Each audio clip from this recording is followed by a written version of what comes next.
Hello दोस्तों, आप सभी का बहुत बहुत स्वागत है हमारे YouTube channel CS video centre पे। तो दोस्तों आज की इस वीडियो में हम लोग सिंपल पास्ट टेंस को बहुत ही मजे में पढ़ने वाले हैं। तो वीडियो वाकई में बहुत ही शानदार होने वाला है, इसलिए वीडियो को शुरू से अंत तक जरूर देखें। चलिए वीडियो को शुरू करते हैं। तो दोस्तों सबसे पहले सिंपल पास्ट टेंस की पहचान की बात करें तो किसी भी वाक्य के अंत में, ठीक है, अगर आपको ता था, ती थी, ते थे, या ई ए आ ई, है ना, ऐसे दिख जाते हैं या इनका प्रयोग हुआ हो तो कौन सा टेंस कहलाएंगे? तो आपका सिंपल पास्ट टेंस कहलाएंगे। चलिए एग्जाम्पल देखते हैं। उसने कल मुझे एक कलम दिया, है ना, मैं इस घर में रहता था। मोहन कल अपने पिता को देखने दिल्ली गया। उसने अपने पिता को एक पत्र लिखा। हमने अपना पाठ याद किया। इन सभी सेंटेंसेस से एक ही पता चल रहा है, एक ही बात पता चल रहा है कि जो काम है वो क्या है, हो चुका है, यानी पास्ट में खत्म हो गया है।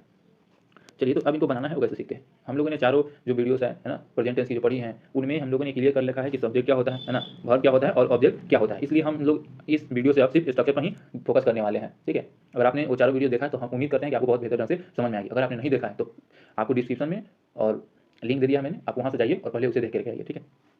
चलिए तो जब हम बात करेंगे सिंपल पास्ट टेंस की, जो अफर्मेटिव वाली सेंटेंस है, तो उसमें हम लोग क्या यूज करेंगे? सबसे पहले हम लोग यूज करेंगे सब्जेक्ट का, ठीक है, किसका? सब्जेक्ट का, ठीक है। उसके बाद हम लोग क्या यूज करने वाले हैं? वर्ब का सेकंड फॉर्म, यानी हम क्या यूज करेंगे? भी टू यूज करेंगे, और उसके बाद हमारा क्या हो जाएगा? ऑब्जेक्ट आ जाएगा, ठीक है। चलिए देखिए, उसने कल मुझे कलम दिया, तो सबसे पहले हमें क्या खोजना है यहाँ पर? सब्जेक्ट। तो सब्जेक्ट मेरा क्या है? उसने, ये मेरा क्या है? सब्जेक्ट है। उसके बाद हमें खोजना है कि मेरा वर्ब कौन सा है। तो उसने मुझे कलम दिया, यानी ये जो देना है ये क्या है? हमारा वर्ब है। क्या है? वर्ब है। और बाकी सब जो मेरा बच गया है ना, एक कलम, ये मेरा क्या है?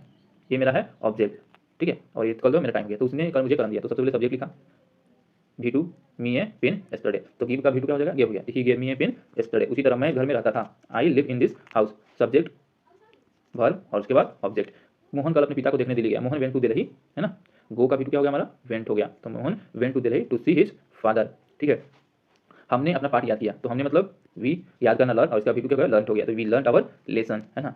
उसने अपने पिता को एक पत्र लिखा। इसी इट कोई भी यूज करिए, इसी के बाद मतलब इसी इन दोनों में से कोई भी आप यूज करिए, ठीक है। लड़का है तो यूज करिए, लड़की की बात करिए तो सी के यूज करिए, है ना। तो यहाँ पर सी, ठीक है, लिखना का राइट, और इसका भी क्या हो गया? रोट हो गया। तो she wrote a letter to her father.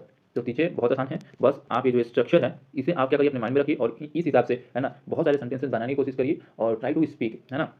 जितना आप बनाएंगे और जितना बोलेंगे आपको चीज़ें क्या बेहतर ढंग से समझ में आएंगी। अब निगेटिव की बात करते हैं। निगेटिव का कहने का मतलब क्या है? उसमें नहीं, है ना, नहीं लगा होगा। तो कुछ नहीं करेंगे, सब्जेक्ट लिख देंगे, डिड नॉट लिखेंगे। अब हम लोग वी टू का यूज ना करके हम लोग किसका यूज करेंगे? वी वन का यूज करेंगे, और उसके बाद ऑब्जेक्ट उसी तरह। चलिए यहाँ पर समझते हैं। आप लोग बस इस स्ट्रक्चर का, है ना, याद रखना है। ये जो स्ट्रक्चर है इसको बस आपको याद करके रखना है। चलिए जैसे वो कल हॉकी नहीं खेला, या उसने कल हॉकी नहीं खेला, है ना। तो सबसे पहले हमने क्या लिखा? सबसे पहले हमें लिखना है सब्जेक्ट। तो सब्जेक्ट मेरा कौन है? वो है, यानी ही। उसके बाद हमने नोट करना है ही डिड नॉट, उसके बाद वी वन, उसके बाद ऑब्जेक्ट, और बच गया मेरा वो। तो उसने कल हॉकी नहीं खेला है ना, तो he did not play hockey yesterday, ठीक है। लड़कों ने अपना पार्ट याद नहीं किया, तो द बॉयज, उसके बाद डिड नॉट, फिर वी वन, फिर ऑब्जेक्ट। बहुत आसान है। सबसे पहले सब्जेक्ट, उसके बाद इसको, उसके बाद वी वन, और उसके बाद हमारा ऑब्जेक्ट। सीता ने मधुर गाना नहीं गाया, है ना। Sita did not sing a sweet song. वो चीज़ें जो है बहुत आसान है, बस आप प्रैक्टिस करते रहिए, ठीक है। अगर आपको कोई प्रॉब्लम होती है तो आप कमेंट करके हमसे पूछ सकते हैं। चलिए अब जब हम लोग इंट्रोगेटिव की बात करेंगे तो आपको हमने पहले ही बताया है कि इंट्रोगेटिव दो तरह के होंगे। एक तो होगा जो क्या से शुरू होगा, किससे? क्या से शुरू होगा। तो उसके लिए हम लोग इस स्ट्रक्चर का यूज करेंगे। सबसे पहले डीड, सब्जेक्ट, वी वन और ऑब्जेक्ट।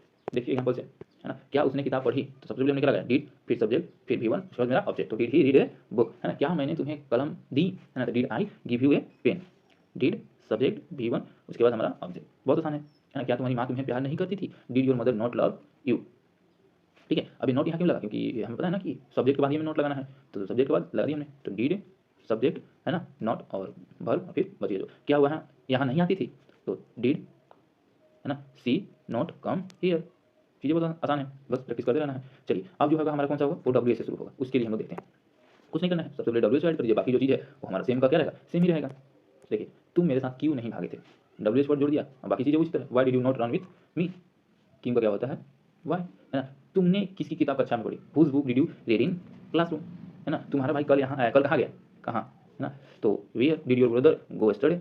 मोहन कब लौट कर आया, है ना, व्हेन डिड मोहन रिटर्न। तो कुछ नहीं करना है, बस इस तरह वाले में सिर्फ आप डब्ल्यू लिख दो और बाकी की चीज़ें क्या उसी तरह लिख दो। तो चीज़ें क्या है? बहुत आसान है, बस आप प्रैक्टिस करते रहिए। मैं फिर से कहता हूँ, अगर आपको कोई दिक्कत हुआ हो तो आप हमें जरूर कमेंट करिए, हम आपके जो क्वेश्चन हैं उनको सॉल्व करने की पूरी कोशिश करेंगे, ठीक है। और ये चारों आपके लिए है, तो आप इसको बनाइए और कमेंट करिए। देखते हैं कि आपका जो ट्रांसलेशन है ना, जो भी आपने इसे ट्रांसलेट किया वो सही है या गलत। अगर वीडियो अच्छी है तो वीडियो को लाइक जरूर करिए और हमारे चैनल को सब्सक्राइब करना ना भूलें। तो thanks for watching my videos.